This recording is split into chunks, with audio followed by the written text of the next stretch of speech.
Administrative réclamée par Éric Dupond-Moretti, le ministre de la Justice demande des explications après l'organisation d'épreuves sportives dans une prison, un événement caritatif baptisé Koh-Lantès en référence à l'émission Koh-Lanta.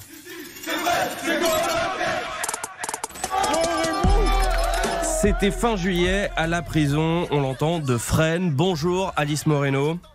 Bonjour Antoine, bonjour à tous. La polémique naît avec la publication d'une vidéo. Vendredi, on y voit détenus et gardiens s'affronter, notamment lors d'une épreuve de karting. Oui, course de vitesse en kart dans la cour de promenade, concours de plongeon dans une petite piscine installée pour l'occasion ou épreuve de culture générale. Des scènes peu communes, c'est vrai, bien éloignées de l'idée que l'on se fait de la détention. Mais tout cela est extrêmement encadré. Cet événement caritatif s'est en fait déroulé entre les murs de Fresnes fin juillet dans le cadre de l'émission Koh-Lantès pour Koh-Lanta des cités, un concept créé par Djibril Dramé. Il organise ses épreuves, les films et diffuse tout ça sur sa chaîne YouTube. Voilà pour le contexte.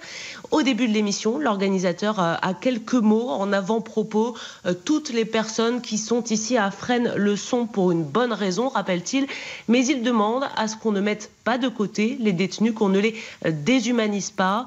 Pas franchement du goût de personnalités politiques d'extrême droite qui ont dénoncé ces images hier à grand renfort de commentaires sur les réseaux sociaux, au point de faire réagir le ministre de la Justice, Éric Dupond-Moretti, qui ordonne donc une enquête. Oui, le garde des Sceaux, je vais le citer. La lutte contre la récidive passe par la réinsertion, mais certainement pas par le karting. Très bien, mais est-ce que son ministère était au courant de cette initiative ? Alors, il n'y a absolument aucun doute là-dessus. D'abord, d'expérience de journaliste, il faut évidemment montrer patte blanche avant d'envisager un quelconque tournage en prison, détailler son projet et éventuellement faire visionner ou écouter le résultat à l'administration pénitentiaire avant sa diffusion.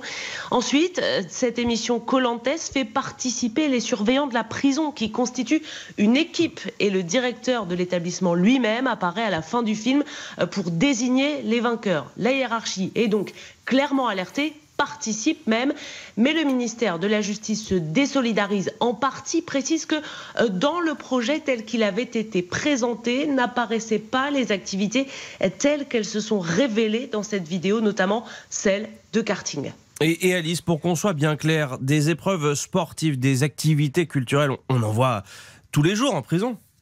Alors, il y a effectivement très régulièrement des activités. Cela permet en partie la réinsertion, tout simplement de maintenir autant que possible l'équilibre physique et psychique des détenus. Il est aussi possible de travailler en prison, de reprendre des études et même d'obtenir des diplômes. L'objectif, c'est ici que les détenus, une fois sortis, ne réintègrent les murs d'aucune prison. Merci Alice Moreno du service police-justice de RTL. Cet événement Koh-Lantès en prison qui fait donc polémique en ce week-end de mois d'août. On continue d'en parler avec le producteur de l'événement. Bonjour Enzo Angelo Santo. Bonjour. Alors première question, à qui avez-vous demandé les autorisations pour organiser un tel projet, un tel événement ? Très simplement auprès de l'administration pénitentiaire de Fresnes. Vous êtes passé aussi par le ministère de la Justice ? En fait, nous, on a directement traité avec l'administration pénitentiaire de Fresnes et après, ils ont fait la corrélation directement, ce lien entre nous et eux. Nous, on n'a à aucun moment travaillé avec eux. En tout cas, on a fait... Avec le ministère de la Justice. Voilà, c'est l'administration pénitentiaire de Fresnes qui est en direct avec eux. Nous, on n'avait pas de lien avec eux. Et donc, avec la direction de la prison de Fresnes, est-ce qu'il y avait un contrat écrit de toutes les activités qui allaient être proposées ? Évidemment.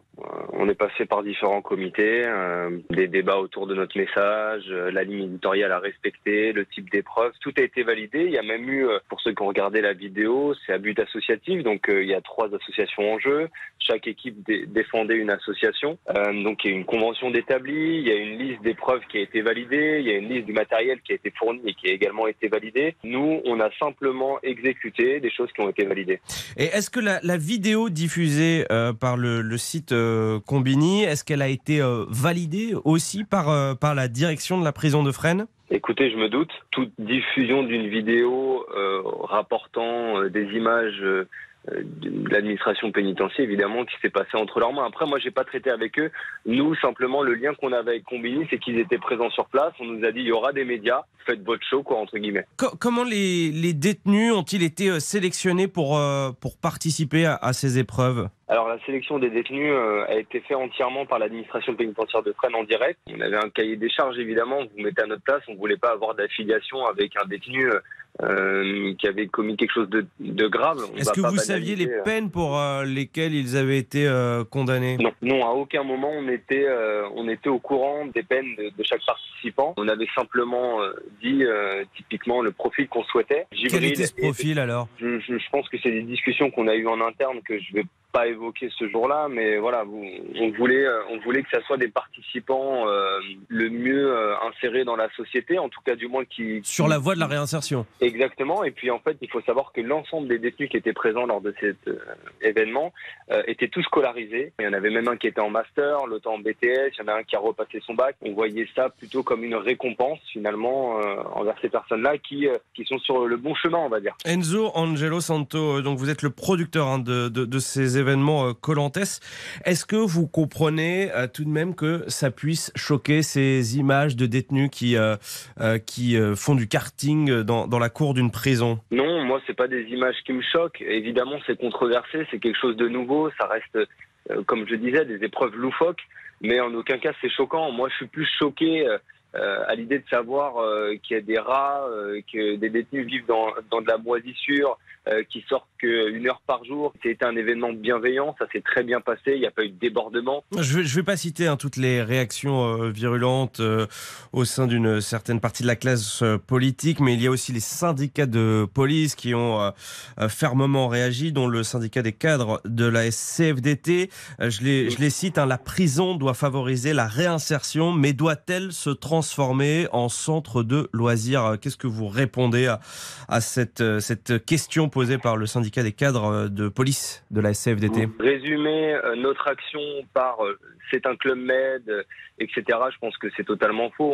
On parle d'une demi-journée d'activité hors du commun. Pendant quelques instants, on a voulu émerveiller, on va dire, les détenus les plus méritants, même si c'est pas bien de résumer ça comme ça. Mais donc voilà, c'est simplement ce que je peux répondre. Merci Enzo Angelo Santo, producteur de ces événements à Kolantes, dont les images à la prison de Fresnes font donc polémique.